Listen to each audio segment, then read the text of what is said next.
আসসালামু আলাইকুম, সবাইকে স্বাগতম মনিয়া ব্লগ, মনিয়া ইউটিউব চ্যানেল থেকে।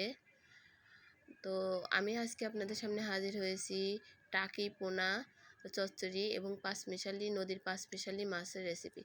তো টাকি পোনার রেসিপির জন্য সর্বপ্রথম আমি একটু আলু, পেঁয়াজ, কাঁচামরিচ, হলুদের গুঁড়া, স্বাদ মতো লবণ, জিরা বাটা এগুলো দিয়ে খাঁটি সরিষার তেল দিয়ে হাতে মেখে নেব।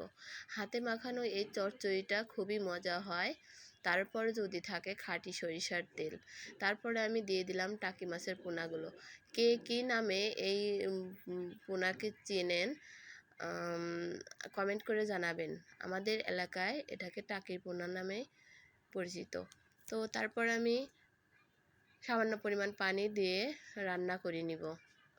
এটাও আমার তরকারিটা বলক উঠে আসছে। আমার চচ্চড়িটা প্রায় হয়ে আসছে। গরম ভাতের সাথে এরকম একটু চচ্চড়ি হলে আর কিছুই লাগে না। এই তো আমার চচ্চড়ির ফাইনাল লুক।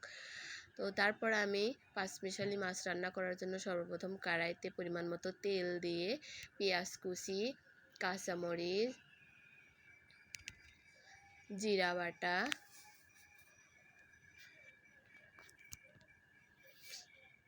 গরম মশলা বাটা, আদা বাটা,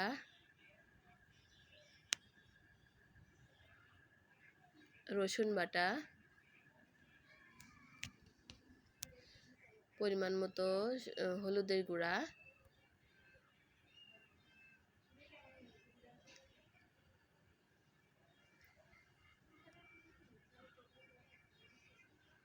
স্বাদ মতো লবণ দিয়ে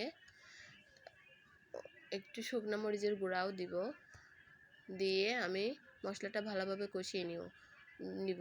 যেহেতু আমি বাইম আর চিংড়ি মাছ রান্না করব, এই মাছগুলোতে সব রকম মশলাই দিতে হয়। গরম মশলা, রসুন, আদা এগুলো সবগুলোই দিতে হয়।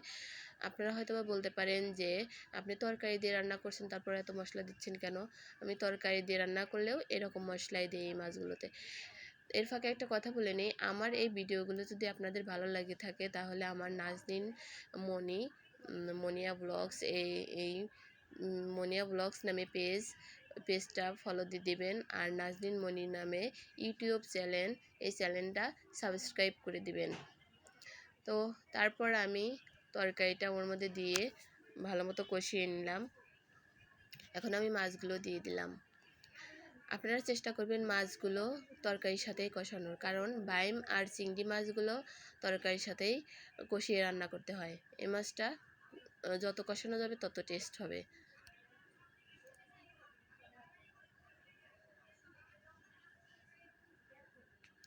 এখন আমি পরিমাণ মতো পানি দিয়ে দিব।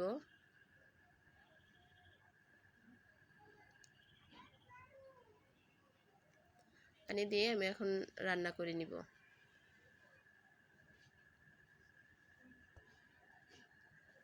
এটা আমার তরকারিটা বলক উঠে আসছে। এই যে আমার তরকারিটার ফাইনাল লুক। তো ভিডিওটা কেমন লাগলো কমেন্ট করে জানাবেন। আমার এই